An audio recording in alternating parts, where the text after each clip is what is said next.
સો હે ગાઈસ, તો welcome back to our YouTube channel. અને તમે જોઈ રહ્યા છો આરજે પરમાર. તો હું છું કોણ, શું બોલવું એ જ નથી ખબર. એટલે અત્યારે ટાઈમ શું થયો છે પહેલાં જોઈ લો, એક જ મિનિટ. 7:20 થઈ ગઈ છે. તો આપણી નાઇટ શિફ્ટ ચાલુ થઈ ગઈ છે અને અત્યારે બેગ રેડી થઈ ગયું છે અને બસ કંપની જવાનો ટાઈમ થઈ ગયો છે. તો મળીએ કંપનીએ. So hey guys, welcome back to our YouTube channel અને તમે જોઈ રહ્યા છો આરજે પરમાર. તો બસ કાંઈ નહીં, અત્યારે મન થયું વિડીયો બનાવવાનો એટલે બનાવી નાખ્યો. અને આજે ગુરુવાર છે, તો આપણી નાઇટ શિફ્ટ ચાલુ થઈ ગઈ છે. કાલથી નથી થઈ ગઈ હતી, કાલ બુધવાર હતો તો કાલે ચાલુ રાખ્યું હતું નાઇટ શિફ્ટ, એટલે કાલે ગયો હતો. તો અત્યારે બેગ રેડી થઈ ગયું છે, બેગ રેડી થઈ ગયું છે અને બસ હવે ટાઈમ થઈ ગયો છે.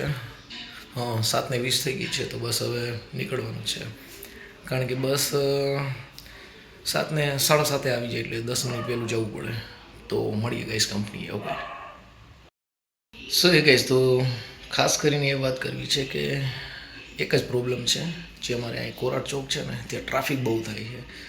એટલે ક્યારેક એવું થાય કે બસમાં હોય ને તો અડધી પોણી કલાક જેવું થઈ જાય, અને ગાડી લઈને જઈને તો ધીમે ધીમે ટ્રાફિકમાંથી નીકળી જવાય. તો એટલે હવે હું નક્કી કરું છું કે હવે પછી હું ગાડી લઈને જ જાઉં નાઇટ શિફ્ટમાં, કારણ કે જલ્દી પહોંચી જવાય છે અને સવારે પણ વહેલું આવી જવાય છે. બસ તો આવે જ છે અમને લેવા ટાઈમ ટુ ટાઈમ, પણ બસમાં એવું થાય કે ટ્રાફિક હોય એટલે થોડુંક લેટ થઈ જાય છે. લેટ એટલે વધારે લેટ. તો મિત્રો, અત્યારે ઘણો ટાઈમ થઈ ગયો છે. આપણું ગિટારમાં પડ્યું છે, જો હમણાં બેક કેમેરો કરીને બતાવું. સો એ ગઈશ, તો આપણું ગિટાર છે અને ઘણો ટાઈમ થઈ ગયો છે. 2 મહિના જેવું થઈ ગયું છે કે ગિટાર વગાડ્યું નથી. શું થયું તો હવે કાંઈ ખબર નહીં, પણ હવે નહોતો વગાડતો. પણ હવે આપણે કાલથી પ્રેક્ટિસ પાછી ચાલુ કરી દઈશું અને વગાડવાનું ચાલુ રાખશું કન્ટિન્યુ. એટલે હવે પછી એવું નહીં થાય કે હવે ગિટાર વગાડવાનું બંધ કરી દેવું છે. પણ ખબર નહીં, હવે 2 મહિનાથી સતત એવું થતું હતું કે શું કરવું શું ન કરવું, કાંઈ સમજાતું જ નહોતું. એટલે હવે બંધ નથી કરવાનું થતું, ગમે થાય. એટલે કે હવે આરજે પરમારે પાછો કેમેરો ઉપાડી લીધો છે ફોનના માધ્યમથી, અને મેં ઘણા બધા વિડીયો જોયા. કારણ કે વિડીયોમાં પણ એવું જ દેખાડતા હતા કે આપણે જે જવું હોય ને, જે જોવું હોય ને એ ન દેખાડે. અલગ અલગ ડિફરન્ટ વિડીયો બતાવે. એટલે રીલ જોવામાં ટાઈમ વેસ્ટ કર્યો મેં, ઘણો બધો ટાઈમ વેસ્ટ કર્યો, અને ખબર નથી કે હવે શું કરવું શું ન કરવું. યુટ્યુબ એક એવું માધ્યમ છે કે આપણે એના તરફથી ઘણા બધા ઇન્સ્પાયર થઈએ અને આગળ વધીએ. તો હવે આરજે પરમાર પાછા વિડીયો બનાવવાનું ચાલુ કરી દેશે, અને ફરી એકવાર નવા વિડીયોમાં તમારા બધાનું હાર્દિક સ્વાગત કરું છું. Hello guys. સો એ ગઈશ, તો આપણી બોટલ છે અને બોટલને હવે બેગમાં નાખી દઈએ.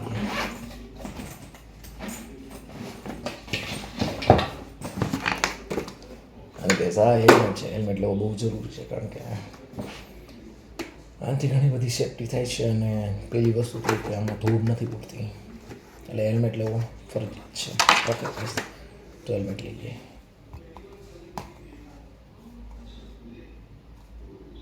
મેં લીધું સેલમાંથી ખાલી 20 રૂપિયા.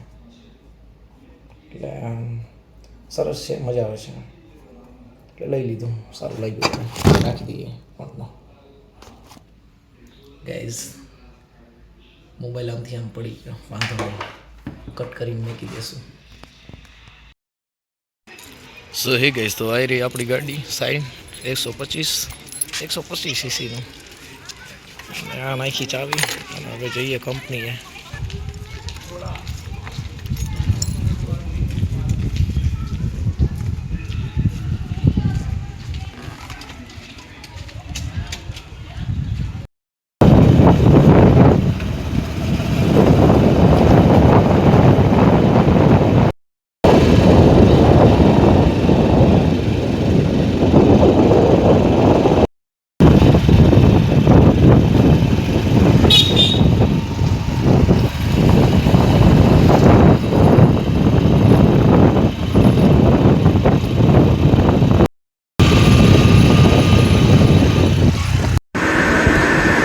સો હે ગાઈસ, તો આ છે કોરાટ ચોક અને અહીંયા ટ્રાફિક હોય છે. તો આજે એટલો બધો ટ્રાફિક નથી, એટલે હું અહીંથી નીકળી જઈશ જલ્દી.